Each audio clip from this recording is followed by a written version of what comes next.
The year was 1940.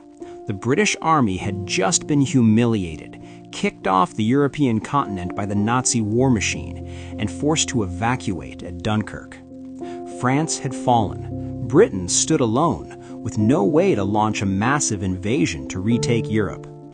The military leadership was paralyzed by defense, digging in for an expected German invasion.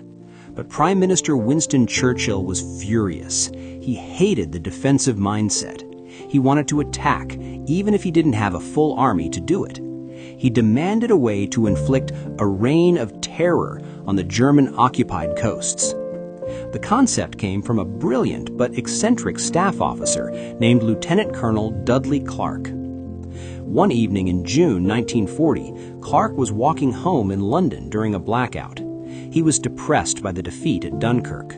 He remembered his history, specifically the Boer War in South Africa, 1899 to 1902. He recalled how small bands of Boer farmers, outnumbered and outgunned, had humiliated the massive British army using speed, stealth, and knowledge of the terrain. The Boers called these small, mobile militia units commandos.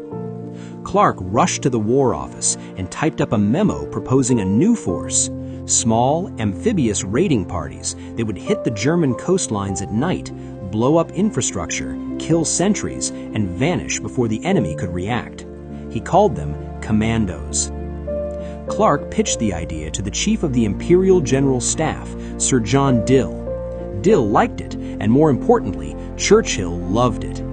Churchill famously wrote a directive approving the plan, calling for specially trained troops of the Hunter class who can develop a reign of terror down these coasts. The order went out to the British regiments. They needed volunteers for special service of a hazardous nature. They didn't want standard soldiers.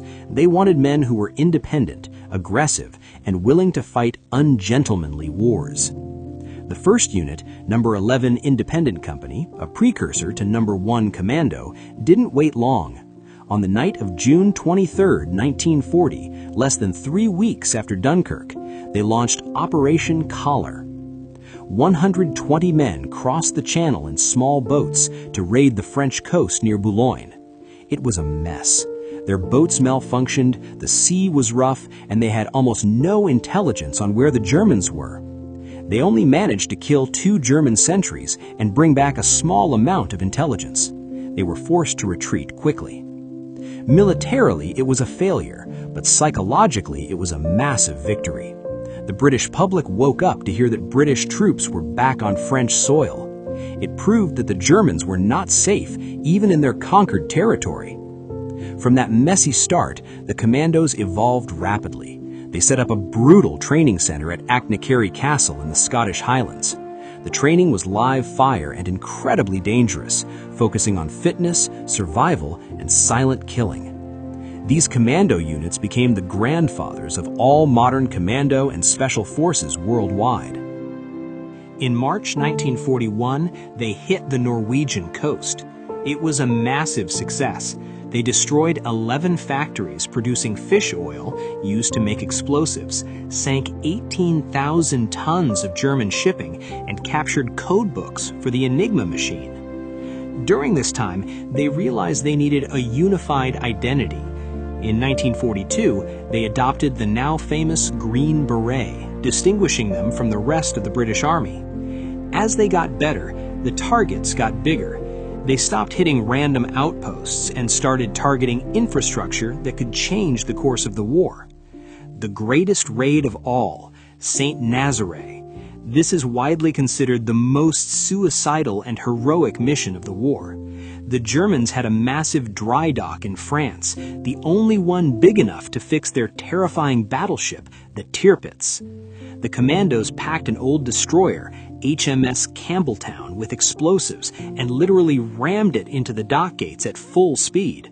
The ship exploded hours later, destroying the dock for the rest of the war. The commandos fought a desperate street battle to escape. Many didn't make it back, but the mission was a total strategic victory. By 1943, the Allies were ready to invade Europe properly.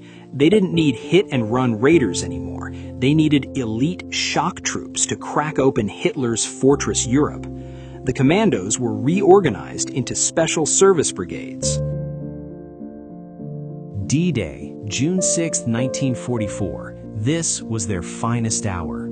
They weren't sneaking in at night anymore. They were landing in broad daylight on sword and gold beaches. The commander of the 1st Special Service Brigade, Lord Lovett, famously landed on the beach wearing a white sweater under his jacket and carrying a hunting rifle instead of a standard gun. He ordered his personal bagpiper, Bill Millen, to play Highland Laddie while they stormed the beach under heavy fire.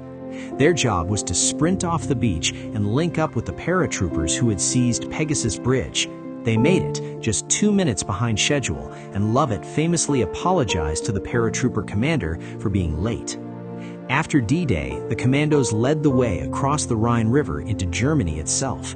But when the war ended in 1945, the British government made a ruthless decision. With peace declared, they felt they no longer needed such a large, aggressive force of ungentlemanly killers. The Army Commandos were disbanded. The soldiers were sent back to their regular regiments.